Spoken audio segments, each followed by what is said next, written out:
বিরুদ্ধে বাড়ি সমাজ লড়ছে লড়বে অন্যায়ের বিরুদ্ধে বাড়ি সমাজ লড়ছে লড়বে। তৃণমূল কর্মীর বাড়ি ঘেরাও করে বিক্ষোভ দেখায় মহিলা ও পুরুষেরা। অবশেষে গ্রামবাসীদের সামনে ক্ষমা চেয়ে নেয় তৃণমূল কর্মী। 13 তারিখ সমাপ্ত হয়েছে লোকসভা নির্বাচন। পশ্চিম বর্ধমান জেলায় বিক্ষিপ্ত কিছু ঘটনা ছাড়া নির্বিঘ্নে কেটেছে নির্বাচন। এরপরই লক্ষ্মীর ভাণ্ডারের টাকা বন্ধ করে দেওয়ার হুমকির অভিযোগ ওঠে এক তৃণমূল কর্মীর বিরুদ্ধে। ঘটনাকে ঘিরে গ্রামের বাউরি পাড়ার সমস্ত মহিলা ও পুরুষেরা একত্রিত হয়ে অভিযুক্ত তৃণমূল কর্মীর বাড়ি ঘেরাও করে বিক্ষোভ দেখাতে থাকেন।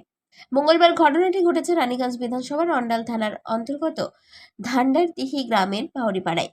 এদিন গৌতম গড়াই নামের এক তৃণমূল কর্মীর দেওয়া হুমকির অভিযোগ।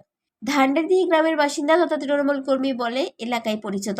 তিনি ওই গ্রামের বাউরিপাড়ায় মহিলাদের রাজ্য সরকারের প্রকল্প ও লক্ষ্মীর ভাণ্ডার বন্ধ করে দেওয়ার হুমকি দিয়েছেন। গৌতম গড়াই বলেন, কে কাকে ভোট দিয়েছে তা জানা আছে, তাই এবার থেকে এই গ্রামের সকলের লক্ষ্মীর ভাণ্ডার বন্ধ করে দেওয়া হবে।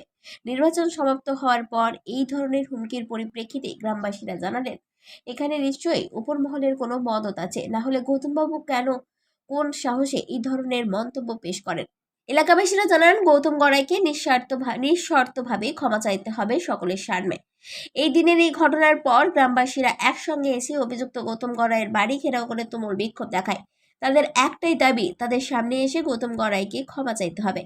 আগামী দিনে সে যেন এই ধরনের মন্তব্য আর না করেন, নচেৎ তারা অন্য ব্যবস্থা গ্রহণ করবে। অন্যদিকে অভিযুক্ত গৌতম গড়াই নিজে যা করেছেন ঠিক করেছেন এমন মনোভাব পোষণ করতে থাকেন। ঘটনার খবর পেয়ে ঘটনাস্থলে আছে অন্ডাল থানার পুলিশ। পুলিশ আসার পর অভিযুক্ত গৌতম গড়াই গ্রামবাসী তখন এসে পদে বলছে কি, বলছে তোমরা ভোট দিনছো? আমি বললাম হ্যাঁ। তো বলছে কাকে দিনছো? তো আমি বললাম আমাকে যাকে দিনছি। তারপর বলছে কি যে যাকে দিনছে তাকে বুঝতে পারবে, কিন্তু এবারে লক্ষ্মী ভাণ্ডার দেওয়া হবে না। এই কথাটা কে বললো?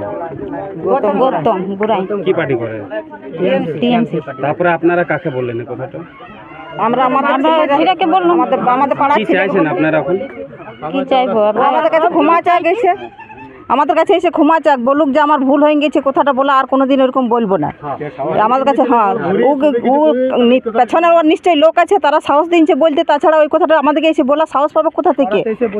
এসে পাড়া এসে ঘরে বইয়ে এসে দুয়ারে এসে বলে গেছে, এত সাহস পায় কোথা থেকে ওরা? আমাদের গ্রামের টিএমসি নেতা একটা মেম্বার ঢোকে, উনি হলেন গৌতম বাউরি।